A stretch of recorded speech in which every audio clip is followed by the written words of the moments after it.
I remember probably about 8 years ago, I was walking into a conversation that I had to have with somebody that was going to be a really tense conversation. And I was going to really challenge them on something really big. And I did everything I could to make the meeting not seem intense. I took him out for lunch, and we met at this really fun restaurant. It was one of his favorite restaurants, and I started the conversation really light. How you doing? What's going on? But honestly, the thing that I did the most was I had spent a ton of time praying about that meeting. And to be honest, I didn't know what to pray, but basically I found myself saying, God, I don't see how this conversation could possibly go well. I really think I'm going to offend this person. I think I'm going to hurt them. And I don't want to do that, God. I want them to end up closer to you. And I don't see how that's possible. And so, God, I need you to do what I can't do. So please intervene in this situation and let the conversation go well. We were probably 4 minutes into the conversation when the guy I was meeting with looks at me right in the eye and he says, hey, Pastor, I wanted to talk to you about something. And he brought up the exact topic I had been thinking about for weeks. And not only that, but I had known very clearly from the Bible what changes he needed to make in his life.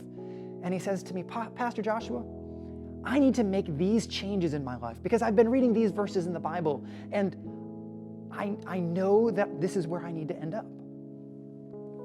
That is what prayer can do. Prayer can change things that I can't change because God is more powerful than I am. Because God can intervene in ways that I can't. Reminds me of one of the other questions I ask whenever I'm thinking about prayer and fasting, which is, what am I going to pray or fast about?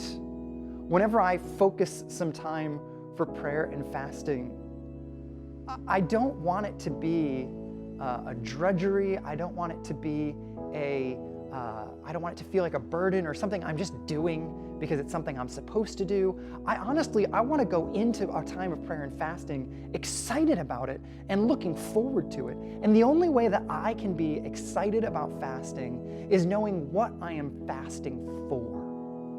And so one of the questions I want to ask you is, when you take time to fast, what are you going to fast for? Now, you might not have an answer for that, and so I want to help you walk through an exercise that might give you a way of answering that question. And it comes from this verse in Hebrews chapter 11. Hebrews 11:1 says, faith shows the reality of what we hope for. It is the evidence of things we cannot see. I love that first part of that. Faith shows the reality of what we hope for. Well, one of the reasons we fast and pray is because we are asking God to bring to reality what we hope for.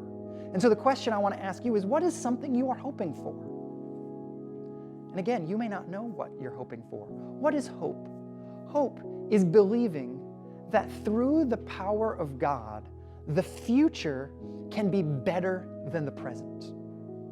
Through the power of God, the future can be better than the present. So what is it that you want to be different in the future? One way to figure this out is to take out a piece of paper and do a little writing exercise that I've done a number of times myself. The way you do this is you write 3 headings on the paper and give yourself space under each one to do a little bit of writing. The first heading that you write down is habits and character.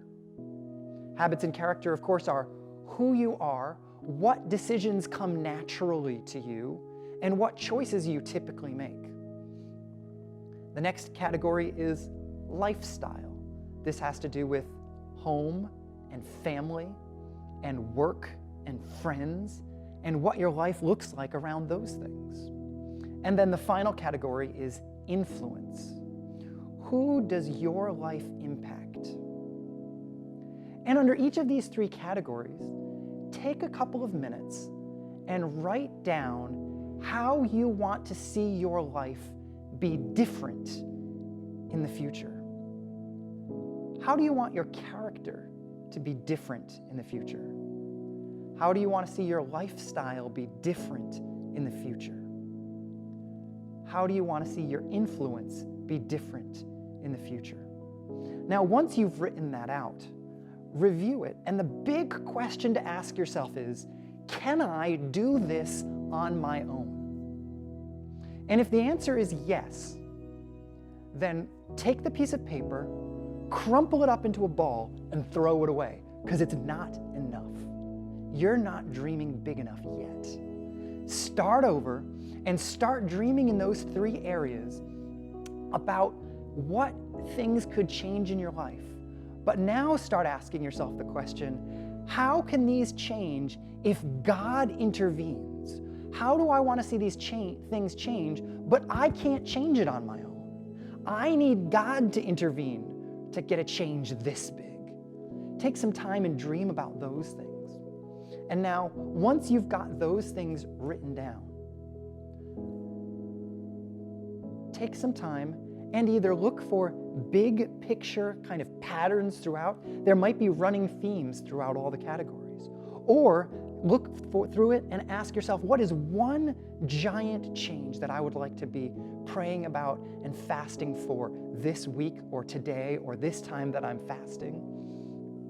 It might be something in the area of influence. It might be something in the area of lifestyle. It might be something in the area of habits or character.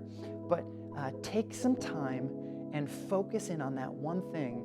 And when you think to yourself, I want that, I want you to daydream every single day between now and when you're going to be fasting about what life would look like if that were true in your life right now. And that is what you're fasting for. You're going to spend some time asking God to do that in your life. And you're going to give up something, whatever it is, food or drink or TV or whatever, something that hopefully you don't care about that much compared to that dream that you now hope for in the future. See, a really good teacher of mine when I was young said that sacrifice is giving up something you care about for something you care about more. And that's what fasting is all about. It's giving up something you care about. We're not saying it's easy. Fasting, if it's easy, you're not fasting right. You're giving up something that is difficult to give up. Food, drink, television, internet, games, whatever. You're giving up something you care about to gain something you care about more. Whatever it is you wrote down on that list. I can't wait to see what your life looks like when what you hope for becomes a reality through your fasting.